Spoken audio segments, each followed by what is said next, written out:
All right, welcome to the Wild Rumpus panel. So hopefully you're all in the right place.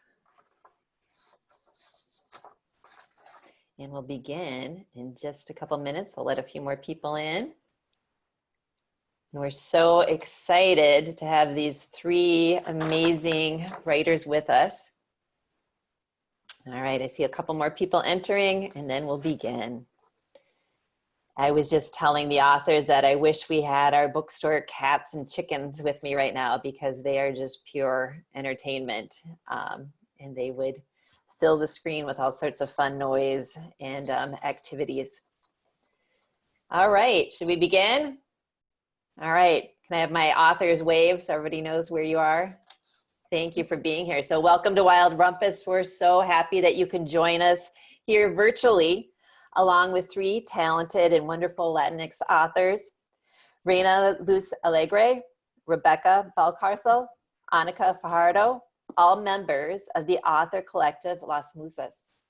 Let me introduce each of you and give a wave when I say your name so everybody knows where you are.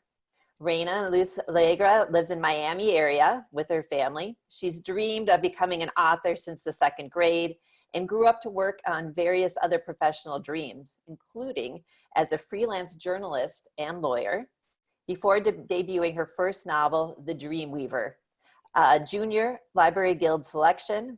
When she's not writing, Reina loves to read, sing, and salivate over baking shows. Thanks for being here. Half Guatemalan, Rebecca Balcarcel loves cats, popcorn, and teaching. Her debut middle grade novel, The Other Half of Happy, has been named a Pure Belpré Honor Book, an LAA Notable Book, Americas Award Honor Book, and Best Middle Grade Book by Texas Institute of Letters. Catch Rebecca on YouTube as the 6-Minute Scholar to see her at her nerdiest.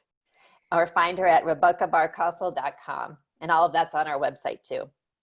Anika Fajardo was born in Colombia and raised in Minnesota.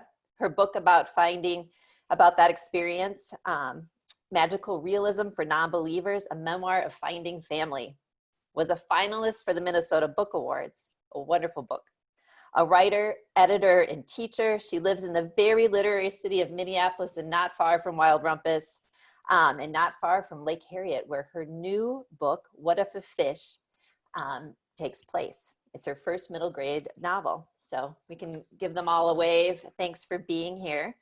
If you have questions that come up, we're gonna do a Q&A at the end. Please type them into the little chat screen and I'll read out Q&As at the end.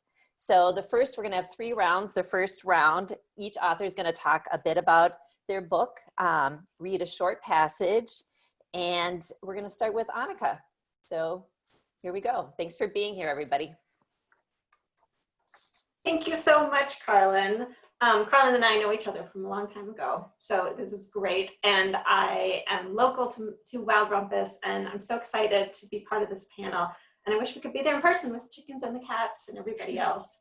I'm going to just tell you a little bit about my book, What If a Fish? It comes out August 11th, so it's not quite out yet. And I'm just going to start by reading a very short selection. It's from chapter 1, just starting right off. The water by the shore smells like the bottom of the garbage pail right after I take out the trash. I scrunch up my nose and head down the wooden boards of the T-shaped dock. A dad with a small child points across the lake, while a man in a dirty twins cap blasts country music from an old radio. Leaning my elbows on the dock's railing, I watch the gray-green fish dart and glide below me. "What are you doing?" asks a loud voice. It's the purple-haired girl I noticed at day camp this morning. "Quiet, I say, you'll scare the fish." "Oh, and that thing won't?" She nods her chin toward the radio. She has a point. "Look," she leans close, too close, and points at a flyer stapled to the dock next to where I'm resting my elbows. The flyer has a picture of a smiling fish fishing. A speech bubble comes out of his mouth saying, "Catch me if you can." I recognize that fish from somewhere. "What is it?" the girl asks, as if I know. I'm not sure, I start to say, but then I realize I am sure. It's a fishing contest. You're right. She taps the words on the paper and reads aloud. The 14th annual Arnie Hopkins Dock Fishing Tournament. Enter for your chance to win the $5,000 prize. She whistles through her teeth that stick out like a bunny's. That's a lot of cash. And that's the opening of What If a Fish? The main character is Eddie Aguado, and he's the one who has just arrived on the lake. It's called Lake Madeline, but it's actually modeled after Lake Harriet here in Minneapolis. And the kids go on to try to win a fishing contest. It turns out that Eddie's father won the same contest before he died. And Eddie feels like he can connect better with his dad if he could only win this fishing contest. But his plans for spending the summer fishing in Minneapolis are disrupted when he ends up going to Colombia, where his dad is from and where his much older half-brother lives most of the time. So he goes to the coastal city of Cartagena, where he has many adventures and gets to know his half-brother's grandmother, who is ill. And by the end of the summer, he comes home to try to win this fishing contest and try to figure out where he comes from and kind of where is his place in the world now that he is going into 6th grade in the fall and things are going to be changing. So that's a little bit about What If a Fish, and I would love to hear more from Rebecca about your book. Thank you, Anika, and thanks to Wild Rumpus Books. This is really fun. So I'm the author of The Other Half of Happy, and it stars 12-year-old Quijana.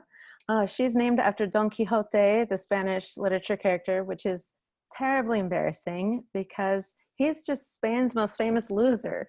And that's pretty much how she feels about her heritage.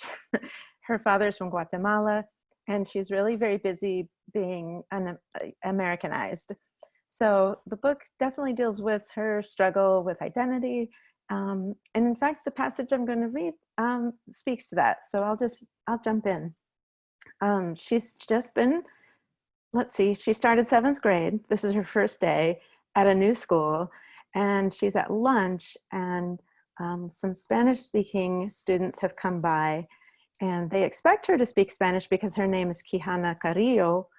And so here's what they say. "Don't you speak Spanish?" A girl with glasses says. "Aren't you Quijana from English?" She chews a tater tot. "Yeah." The light-haired girl looks over. "Oh, you're one of those. You don't speak Spanish, right?" A coconut. "A what?" She snorts. "No sabe." They swerve back into Spanish and speed off, leaving me in their dust. My sandwich tastes like a stack of note cards. I stuff my lunch sack into my backpack and tramp back to the portable.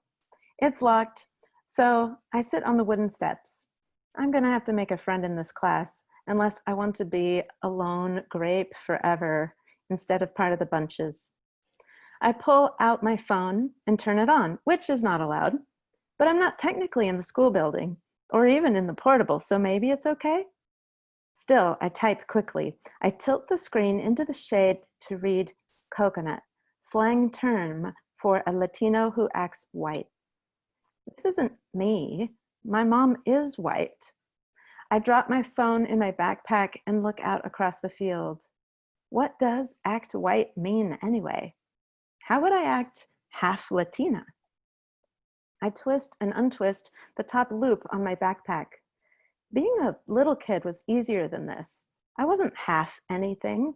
I was a whole continent then, like Pangea, unsplit. Now I have tectonic plates. Mom looks at me and sees Grandma Miller's cheekbones. Dad sees the Carrillo nose. I see one landmass, but I'm wrong. My body is Guatemala crashing into the United States. What happens to me, the whole me, when my plates shift, when my continents tear apart? No one told me 12 was earthquake season. So Quijana's 12, and it's definitely earthquake season. And she is dealing with identity issues. A few other things about the book: she has a little brother who is special needs, and she makes 2 new friends, and together they're going to make a plan to keep her from having to do the most terrible thing in the world, which would be to go on a trip to Guatemala, where she's going to just feel like a failure if they make her get on that plane and arrive where she can't speak Spanish. So that is her adventure, to avoid stepping on that plane and going on the trip. So that's the other half of Happy. And now we'll get to hear from Reina. Hi everyone, can you hear me okay? Yeah, Yes. I'm not on mute. Okay. I'm Reina Luz Alegre. My book is The Dream Weaver, and it's about a 12-year-old girl named Zoey. Oh, I'm sorry. Before I start, I should say thank you so much for having me here. I'm so grateful to be here, and I really wish I could see Wild Rumpus books in person. So God willing, one day when we're not in a pandemic, I'll make my way to Minnesota. And I'm just so honored to be here with Anika and with Rebecca. I'm such a huge fan of your books. Both your passages were gorgeous. The whole books are gorgeous. Everyone should read them. They're amazing, amazing books. I'm sorry if I ramble. I get a little bit nervous during author events, and I'm still pretty new to doing them. But so now I'll go into my book. So it's The Dream Weaver, and it's about a 12-year-old girl named Zoey who is half Cuban or half of Cuban descent. She's actually the second generation. Her mom was first generation. Her mom passed away before the book starts, and she has been raised by her dad with her big brother, and her dad's very irresponsible and moves around a lot and is always clashing with her brother and now clashing with her grandpa, which is her mom's dad. And this summer when the book starts, Dad drops her off indefinitely at her grandpa's house to go chase another job opportunity, another dream. And she feels a little bit abandoned, and then also realizes that there's a lot going on with her grandpa. His business is in big trouble. He doesn't have any kind of a plan to try to save it, and she feels like, and her brother is going off to college soon, and so Zoey feels like her entire world is just like falling apart. And so the bulk of the book is her trying to hatch a plan to try to help everybody, because she's very resourceful and very loving, and she wants everyone that she loves to be well, and also she wants to know that she grows to own her own voice and to figure out what her plan is for next year. She wants to have a little bit more stability, and a lot of the book focuses on two things. Well, one, she's reconnecting with her Cuban heritage that she really doesn't remember a lot about. Like, she had learned Spanish before she learned English because her mom wanted her to have that, but now she's forgotten it because it's been a long time since her mom passed away. And so her grandpa like quizzes her on her Spanish, and she starts to embrace more of that part of her heritage that she didn't have for a while, because her dad had like tossed all of her mom's stuff because it was just too painful to have any of her mom's stuff around.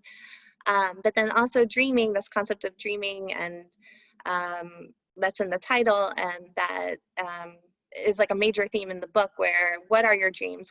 Can your dreams change? When do you have to figure out what you want? So Zoe's thinking about this stuff for the first time for herself, and the passage I'm going to read is when she's made these new friends, these two girls named Isa and Lacey, and Lacey was just making a bit of fun of Isa for being kind of nerdy and smart, because Isa's the kind of girl who's like top of the class and knows exactly what she wants all of the time, and Lacey is a little bit less nerdy, more into fashion, more into just having a little bit of a good time. But they're good friends. They're just having a little tiff, and Zoe's like the new one in the group, and these girls are making her think about what are her plans, especially now that her dad has gone and her grandpa's business is in trouble, the business that he's run forever that she assumed was his lifelong dream. So let's read a very quick little passage. So Zoey is trying to make Isa feel better about her little tiff. I wanted to tell you that being smart is a good thing. You should be really proud. Man, I wish my dad were a little better at math like you. Then maybe he wouldn't lose money on his dreams and we wouldn't have to move around so much. Isa nodded, blushing slightly. My dream is to work for NASA, figure out how to sustain human population growth by colonizing Mars. Wow, Zoe said, supremely impressed. That's like a lot of wow. Issa laughed and started reapplying sunblock. What's your dream? Zoe opened her mouth to answer, then closed it when she realized she didn't know what to say. What did she want to study in college? What did she want to do when she grew up? Did she want to get married and have kids someday? Did she want to travel the world, drink tea in London, find her great-grandparents' old house in Cuba? All Zoe had were question marks. She shrugged at Issa. I guess I should figure that out one of these days. And so that's the Dreamweaver, which, oh, and I read this with permission from Simon and Schuster Books for Young Readers. And I'm sorry, ooh, it's my turn. And so now we will launch into the Q&A portion, and I'll start by asking Anika the first question. Can you please talk a bit about your main character's dual identity and how he handles straddling two worlds? That was so great. Thank you, Reina, and thank you, Rebecca. These kids would be so friends, wouldn't they? I mean, they have so much in common. I mean, I feel like Quijana and Zoe would like agree to be friends with a boy, even though he is a boy. So while I am not an 11-year-old boy, believe it or not, there's a lot about Eddie that is a reflection of me and my experiences. Now, Eddie was born in the US, so his mom is American and from Minnesota, like mine. But Eddie was born in the US. Both of his parents were living in the US, and he grew up in Minneapolis. And then his father died when he was 5, and so he kind of lost that connection to his Colombian side. His mom speaks Spanish, but not at home. And his mom is like Zoe's dad. His mom is really sad about the loss of her husband, and so she doesn't talk about him a lot. And so that part of him gets kind of erased.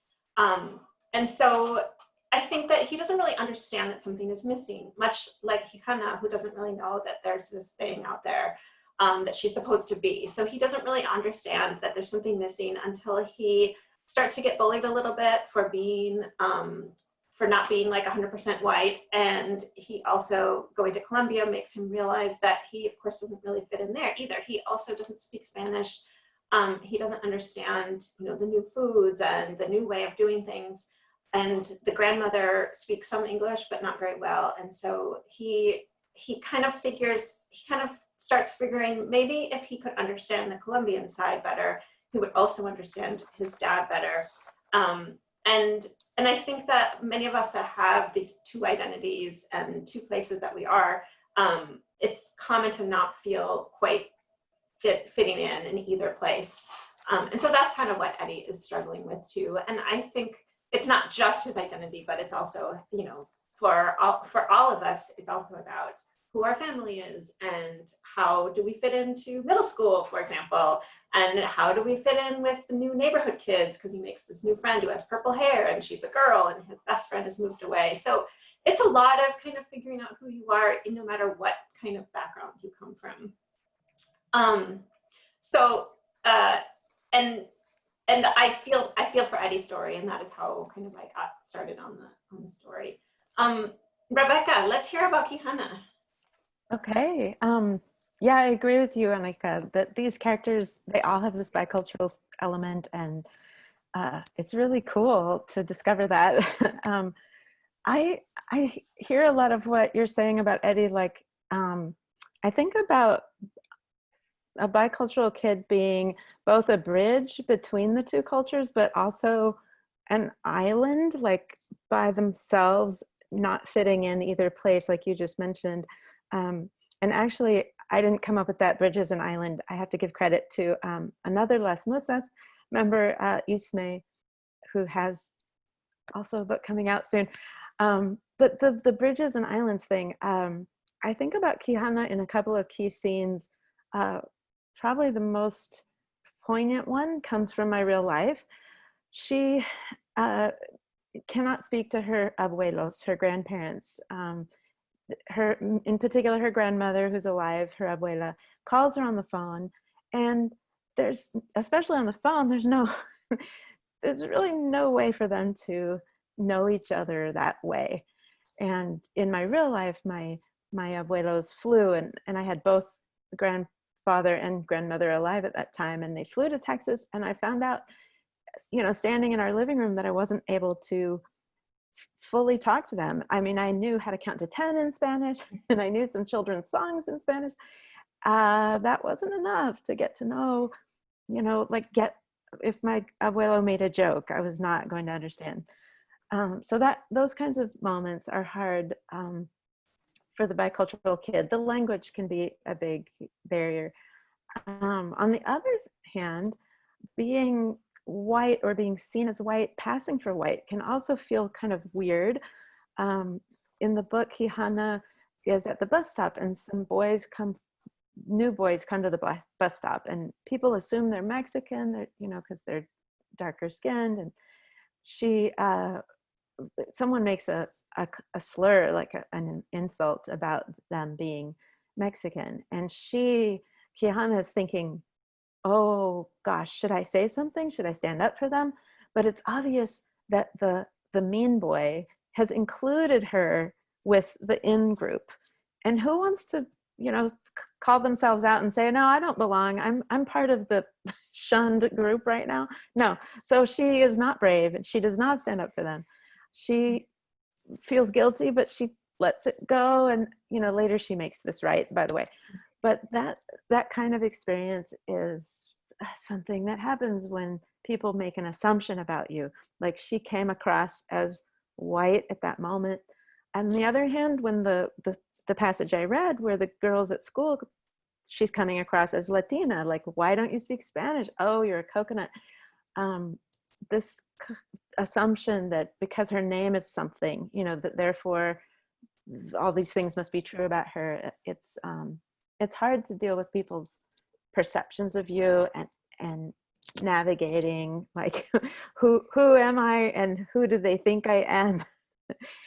It's complicated, but it's also very rich, because of course this gives the character a bifocal view of the world. Like, the world includes different cultures, different food. Like Eddie finds out in Colombia, it's like extra. Life has these two threads instead of just one. So I think there's also an upside to this whole bicultural situation. Definitely, Quijana loves that her father plays guitar, and he sings these boleros, these Spanish love songs. But when he wants her to sing those songs, she's like, no, I have my own plans about my songs. So she's still rejecting, accepting, but there are some upsides too, to being able to straddle both cultures and understand two different ways of being in the world. So, well, Reina, tell us more about the bicultural element in your book. So Zoey is, my main character, is also bicultural. She is, like I said earlier, she's being raised by her dad, who's white, and her mom is of Cuban descent, and she didn't really connect with her Cuban side for a really long time, which it's like 5 years, which in the span of like a kid's life is a really long time, like ages 7 to 12. Because that's around, her mom passed when she was in early elementary school. So she feels like she's like not even sure if she's allowed to claim it a little bit, because like it's part of her, but it's also not something that she really even like had around, and she experiences like a little bit of like shame with her grandpa, because she doesn't like remember her Spanish. Also, like, so very similar to Quijana, except that her grandpa has been in the U.S., living in the U.S. for a long time, so he speaks English, and he just gives her a little minor guilt trip. But she sort of throughout the course of the book, and with the help of another friend who's also of Cuban descent, she starts to embrace that, not just the heritage, but like for her it's all tied up with like these sweet memories of her mom and the loss that she feels because her mom passed away. And she often wishes like she could sort of like channel her mom's strength, like not just have her mom there to talk to and to help her solve her problems, but she sort of knows that she's on her own, so she's just like pining for like her mom and her grandma's strength and love, and like wishing she could be like them and like help solve problems for her dad and for her grandpa and for her brother. And she finds that she is actually a lot more like them than she even realized. And so my background is I'm the first generation born in the U.S., and my mom and my grandparents were born in Cuba, and so that whole like thinking like wanting to feel very American or feeling very American because you're like, you know, being raised in the US, I think, or at least I did. But then like at home in my house, like we spoke a lot of Spanish, and like, you know, the foods we ate were a little bit different than like what everyone else at school is eating. Although I'm in South Florida, so there's a very big Latinx population here. So it wasn't, it was a little bit different. I wasn't like there's a very strong, big Latinx population, so I didn't feel like a complete outsider, but it was still kind of like straddling both worlds. And I think for my characters, it's also very present in like the attitudes, like cultural attitudes. Like I grew up with the idea that like kids should stay very close to home and like plan college, plan adulthood, like being very, very close to extended family. And that's something that Grandpa feels in the book. And he still sort of resents his son-in-law for taking his daughter. He views his son-in-law as like this like evil, semi-evil guy who like just took his daughter away and didn't let him see his grandchildren for a really long time. But Dad had this, represents sort of this more, what I considered like when I was growing up, like this seemed like a more mainstream American mindset that was like in TV shows and in books. Like, no, child, in high school, you must apply to colleges all over the country. Wherever your wildest dream will take you is where you should go when you're young, and no one should stand in a young person's way of following their wildest dream. And Dad, of course, is no longer a teenager, or even a young adult. He's now like a grown man, middle-aged man with 2 children, so he needs to learn to be a little bit more responsible. But so for me, in the Dreamweaver, I tried to more subtly get into like different cultural perspectives through the characters' conflicts. And so yeah, so that's the Dreamweaver. And I'll hand it back to Anika for the next question. Thanks, Reina.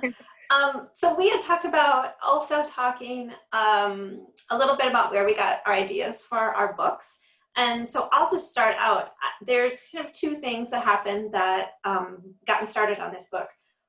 One, the thing that really got me started was I was going for a walk one day. I live near Lake Harriet in Minneapolis. So I was walking down to Lake Harriet one summer day.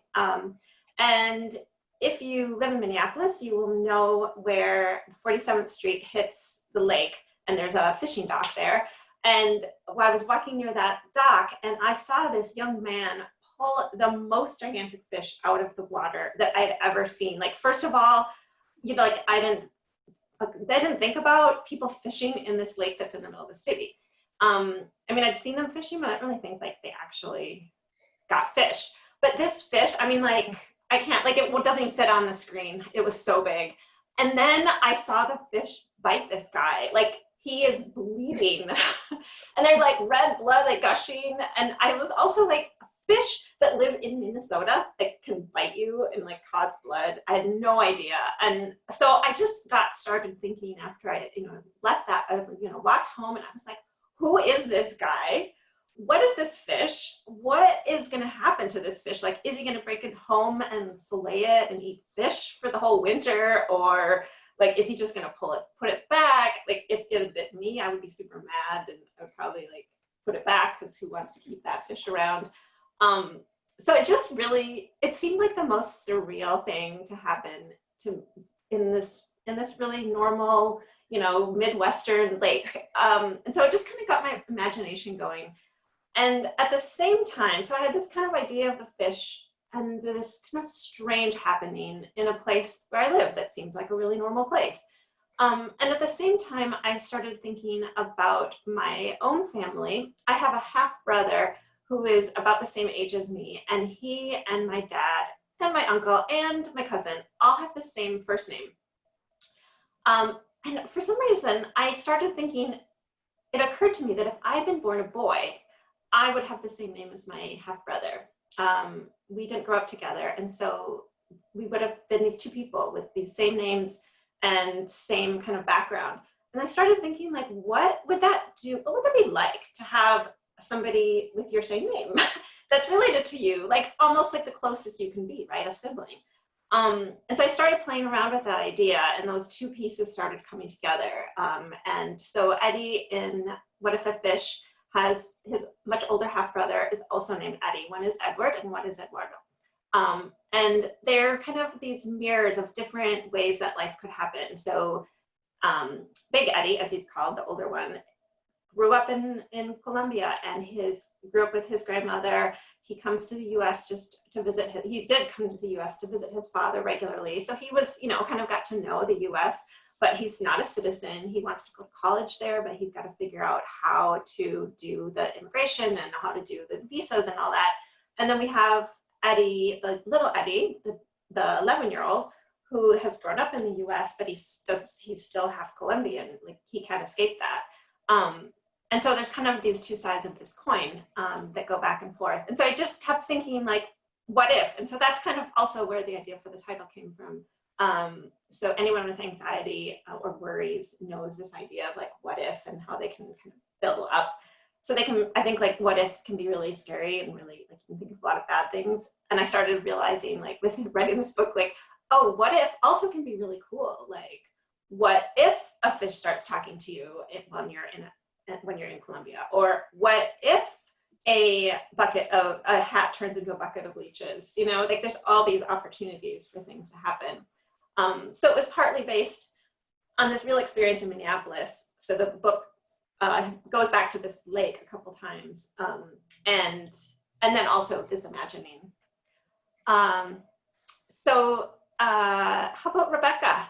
Where did you come up with your idea? Here we go.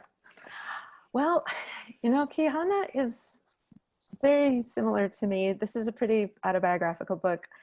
So I think what I'll tell you is that my own dad is from Guatemala, and, like, I talked about my grandparents, but I think I'll talk about my process a little bit.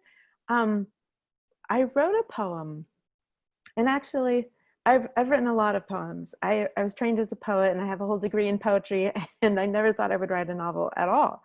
So I started writing some poems in the voice of this bicultural girl who's a lot like me, with a Guatemalan dad and a mom from here. And she kept having more and more to say. And pretty soon I had about 40, 50 of these little scenes where she talked about these different episodes in her life. And most of them to do with culture, but sometimes just to do with being 12 and how hard junior high or middle school can be. And it wasn't until I got an agent that the idea came, hey, this could be a novel. And I thought, wait a minute, I can't write a novel, but I can, as it turns out. But it took a while, and I had to transform this stack of poems into a novel. And so I thought I would share with you, for one thing, these are some of the drafts of the novel as it moved from poetry book to novel. And this box is one of 3 boxes. So that's a third of the drafts, actually. It took so much work and time, and it was so worth it, but it did take a long while. And if you're a writer or an artist, don't give up. There's, the process itself, the creative process, will lead you in the right direction, and it can get better and better. One thing, though, that helps me get it better and better is, this is actually hard to see, I know, but this is critique from some of my critique partners, and I have several critique groups. And I really learned that I had to hear and accept that this book was not perfect. And, you think it's on the page, but it's really not, oh, but I thought the mom was so sweet and warm, and then people say, she's coming across as kind of cold, and I was like, what? So I had to actually make changes, make revisions, clarifications, shine up the language, all of that good revision stuff. And then another thing I found out that I like to do is I'm typing chapters. I like to make a list of chapters, and this is an early one where I put, I have a legal pad next to my computer, and I put chapter 1, and I mention who's in it and what happens, and it helps me keep track of, where am I in the story. But I also had different little themes, and so I wanted to keep track of, well, have I mentioned the cultural element in a while, or did I forget that dad has to play guitar sometimes during this book? And so I also, here's all my visual aids. I also made charts, and you can't tell what this says, I realize, but it actually says chapter 1, and which, does it have the dad, does it have the best friend, what provides the tension in this chapter. I actually wrote that down so I would make sure that each chapter had some suspense or some unanswered question. Does it have a coming of age element? And I put little, check marks and stars on the places, the chapters that did. I also ended up having to make an entire calendar, like what day is it? Is it a school day? Is it a weekend? Because that's going to affect what can happen. So that's how I went from having this stack of poems to this finished novel. And it was really so much fun that now I've done it again. So my next book is coming. So Reina, tell us about where you got your idea or process, apparently. Thank you. And I love hearing about your process and seeing those drafts. Wow. Mine are all virtual. My process is like almost like 100% on the computer, on like Microsoft Word. I realized like I've written my whole life, and I didn't finish complete novels when I was younger, unfortunately, but like I've always written a bit like here and there, or on like napkins or the back of random papers, just like any random thought. I'm like, that might be something for a book one day. But like, and when I got serious about really trying to write books in the past couple of years, several years, I had to outline. Like I have to outline, I have to write everything on Word, I have to go chapters 1 to however many, and that gives me like a zoom out view of like exactly what Rebecca's saying, like, is the character coming across like warm enough? What day is it? Like, am I, that way I can just sort of see everything, and I can modify what my characters are doing. And if I think like I can see the whole arc of the story, and is the arc suspenseful enough? Is it getting boring? Is it there too much going on? So I have that sort of skeleton, so that then I like go in later and try to fill in.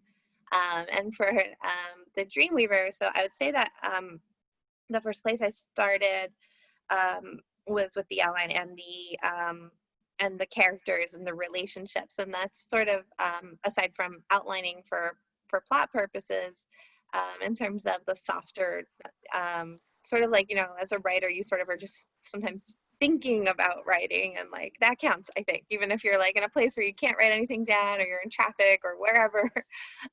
So like a lot of the thinking I do about a book, it goes into who are these characters, how do they interact with each other, what's in their history before the book starts that I need to know. And then I make like sometimes I'll make a little map, sometimes I just stick it right in there in the master outline, like what are the previous arguments that are informing where they are at this point in time when the book actually starts, and then where are they going to go, and then where are they going to end up, how, so like one character arc for the Dreamweaver that I had so much fun filling in was Zoey's friendship dynamic with this girl, Lacey, who is a foil to her. Lacey is, and I just wrote Lacey's character like to be fun, so because it's just easy and fun as a writer, and would be in real life too, to have like almost like a fairy godmother type of character who just whoosh can just has well, Lacey's comes from a very wealthy family, and she's very outspoken and blunt and honest, and seems like a big snob and like almost like a cliche mean girl from like those TV shows we grew up with or movies we grew up with, where like she's super fashionable and super cute, and you think she's going to be mean to anyone who isn't exactly like her. But and she is very blunt and slightly judgmental of Zoey when she first meets her, but then they work through some of their issues with Issa in the middle as kind of like their friend bridge, because Issa has a long time friendship with Lacey, and now she is becoming friends with Zoey. So Zoey and Lacey work through their friendship issues, and they're opposite in like every way. Zoey's family is not at all wealthy. She's very, very worried about her grandpa's business and about how her grandpa's going to pay the bills. Her dad also is not very responsible. We're not sure how he's going to pay his bills. But Lacey's family is like extremely, extremely, extremely comfortable, lives in a house that looks like a castle. And that was just fun as a writer to describe. I just went like bananas writing her dream castle mansion. And Zoey wants to be fashionable, but she doesn't know how to dress. But Lacey is like all about thinking about style, but that's not all there is to Lacey. And Zoey and Lacey get to know each other better, and then toward the end of the book, Lacey becomes like a really strong influence, and a positive influence in Lacey's life. And I wanted to do that because I wanted to show that like first impressions aren't always right.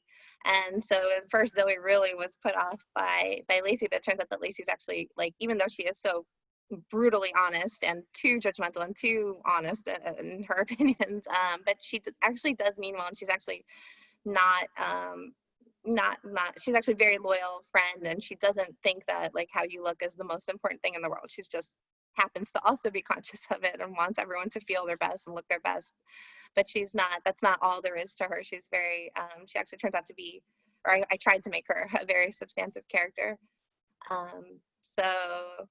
So the relationships are really big for me. Outlining is big. And actually, since it's a book about bowling, her grandpa's business is a bowling alley.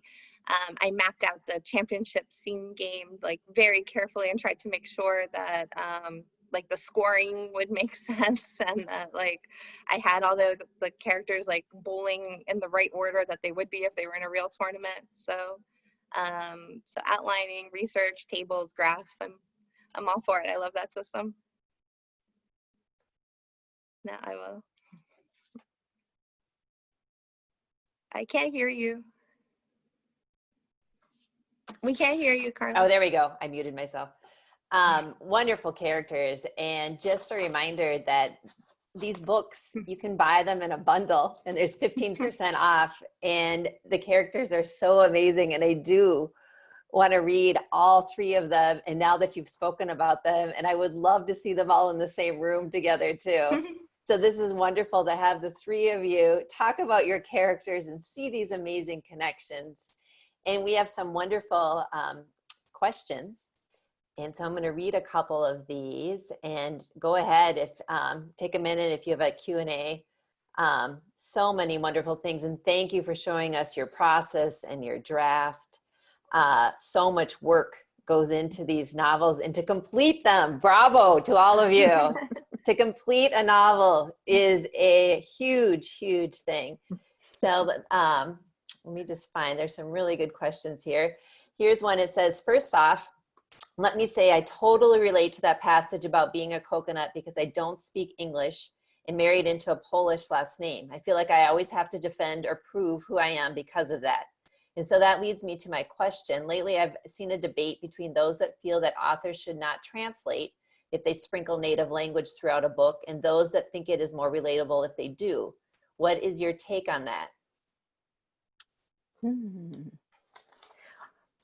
Well, I'll say a couple of things. In my book, I decided not to italicize Spanish. Now in my new book, actually, I will italicize it, but I wanted it to feel very organic, like it wasn't foreign, that it really was part of Quijana's world, and it felt natural as part of her world, so it didn't need to be set aside as like some other language. But but translating, I tried to make it clear from context what was said, because I do want the reader to enjoy the book and not pop out of the book with tons of questions and Google searching. Yeah, I have a similar, so I have my middle grade book, but I also appear is my memoir, which also has Spanish in it. And the memoir, there is much more italicized Spanish. So it's about when I was 21 and I went back to Colombia and met my father for the first time. And I did speak Spanish at that point. And so there was a lot that was in Spanish, but there was also a lot that I didn't understand. And so partly I didn't want all the Spanish to be translated because I wanted to capture that experience that I was having. So like I had studied Spanish in Spain, so I spoke Spanish, but not Colombian Spanish. And so especially when I first arrived, there was so much that was happening around me that I didn't really understand, or I sort of understood the gist of it. I would get like some words, but not all of them. And so stylistically, like that was really important to capture. Like it was foreign to me. The whole experience was foreign. So having the italics, I think, and not translating them was intentional. With What If a Fish, Eddie doesn't speak Spanish, and he starts to learn it during the book. And so I think that the final editorial decision that we made was anytime someone's talking, it's not italicized.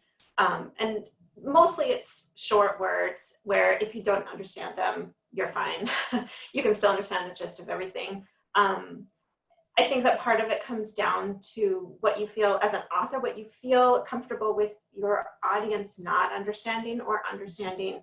Do you want to like Rebecca, like you said, do you want them to be pulled out of the story and go look it up? Or is it okay if they don't understand and never do understand? And so I think it's a really fun line to balance back and forth doing that. And I think a lot of it comes back to, what is the theme and what is the purpose of the book? So the middle grade book versus the memoir for adults. So there was different purposes there. All right. Did you want to chime in? Awesome. Yeah, I agree with everything everyone said. So I'm honestly, I don't have such a strong opinion on it either way. I respect all the opinions on it.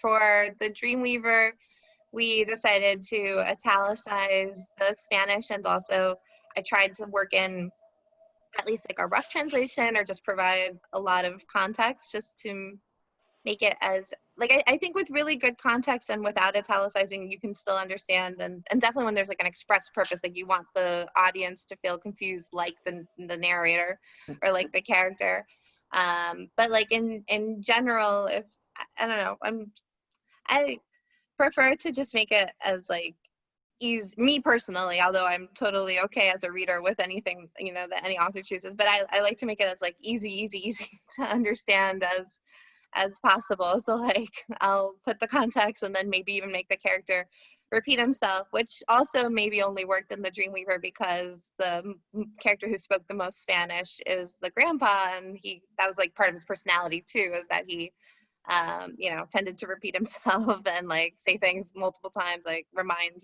the granddaughter to do something a few times. So yeah, I mean, I see both sides of it, but I'd rather just italicize and translate and or context. Yeah, wonderful. We have another question, and thank you for sharing your drafts. And it was beautiful to see you go from a poet to writing a novel. There's things that we say we're never going to do, and then we do. And one of the questions as a writer I found really interesting is somebody asked, how did you know where to start? How did you know that was your starting point in your novel? So if anybody wants to answer that question, go ahead. I struggled with that.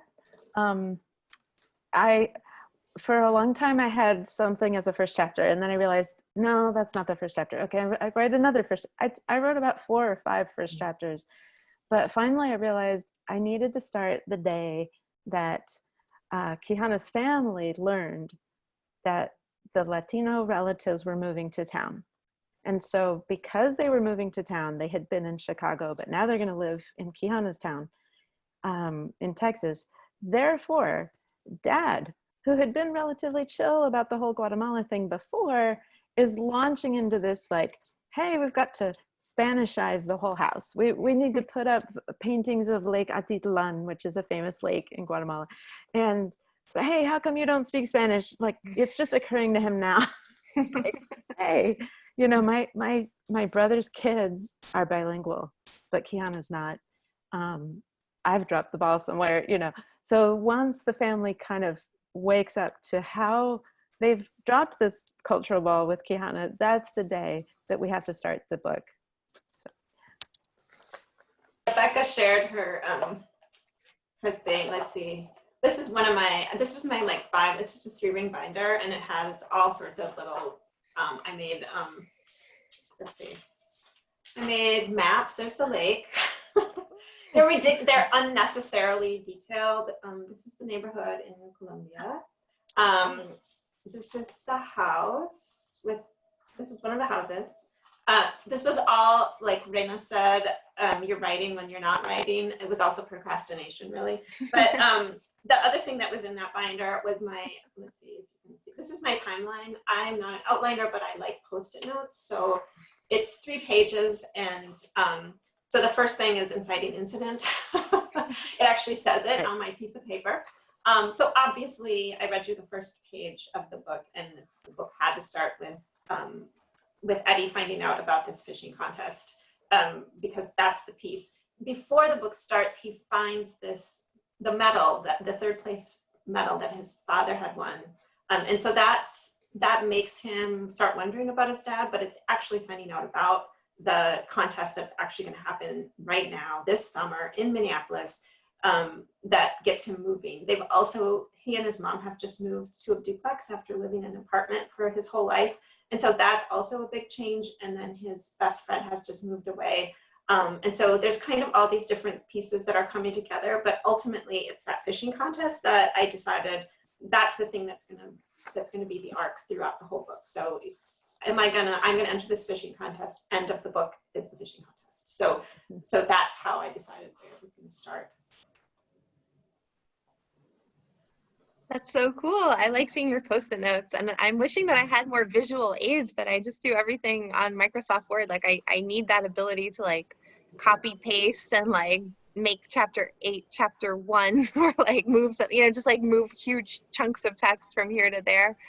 So I don't have the like dedication to sit with a notebook and to write things out, because then I always end up changing my mind and deleting, and then I'm just frustrated that then I have to then go type it again. So I'm just a Microsoft Word person all the way through, which is not fun because I don't have cool props. But I will say that first chapters are really hard, and I agree with what everyone said about there has to be an inciting incident or like a catalyst, like something has to happen in chapter 1 to like really grip you. And that's a mistake I think I made as a wannabe writer for a lot of years, where like I just had a character in mind because I start with the relationship and with the person, and they're not doing anything. Like it's just like a first chapter of them living life and everything's great, and it's not interesting at all. So the first chapter is so tricky because you have to like include enough about the character and enough voice to try to really like draw in a reader, but then at the same time you have to provide background, but you have to also show who they are, like through what's going on or whatever they're doing, and then also provide the inciting incident that's like what's going to sort of drive that character's plot. What are they going to do? So in the Dreamweaver, the first chapter starts with Zoey going back to school shopping with her brother. Even though it's the beginning of summer, he's just so excited about leaving for college that he needed to go to a big box store right now and buy all his supplies. And she's like sort of dragging her feet and really unhappy about it because she doesn't want her big brother to leave, because he's been like her rock since their mom died, since dad is so unstable. And so and they get into like a little tiff about about dad because like Jose recognizes that as the older, more mature sibling, that dad is really unstable. And Zoe is always, at the beginning of the book, is always just defending him because that's the parent she's got left. So whatever dad wants, like she's okay with it because like she feels like she has to be. She doesn't have any other options, especially now that Jose is like leaving her to go to school. And then also another very common middle school experience in the first chapter, Zoe gets her period for the first time and she lives with all men in her family, and she's like, oh no, like what am I supposed to do here? She has like only the vaguest idea from health class, and she knows, like, I mean, she understands generally what she needs to do, but she's just really missing her mom in that moment. And so in that moment, as luck would have it, Isa randomly walks into the public bathroom at the big box store. And so she strikes up a conversation with her, and that's sort of the beginning of their friendship, because in this really like what is a very natural part of life and shouldn't feel awkward, but like, you know, Zoe's 12 and alone and she feels awkward. And so Isa helps make that moment a lot easier for her, even though they're complete strangers at that moment. So the first chapter is sort of like planting the seeds for everything that will unfold in the book. Yeah. All right, you guys, this was so amazing. This was wonderful. Thank you for giving us insights into your process. Thank you for answering the questions and igniting a fire with these characters.